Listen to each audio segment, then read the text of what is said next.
काकड आरते करे तो साईनाथ देवा, चिन्मय रूप दाखवे घेऊनी बालक लघु सेवा।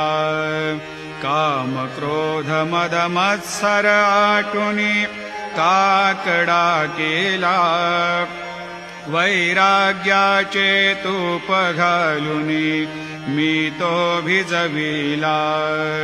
साईनाथ गुरु भक्ते ज्वलने तो मी पेटविला, तदरुत्ते जाळुनी गुरुनी प्रकाश पाडिला। द्वैत तमानासुनी मिळवे तत्स्वरूपी जीवा, चिन्मय रूप दाखवे घेऊनी बालक लघु सेवा।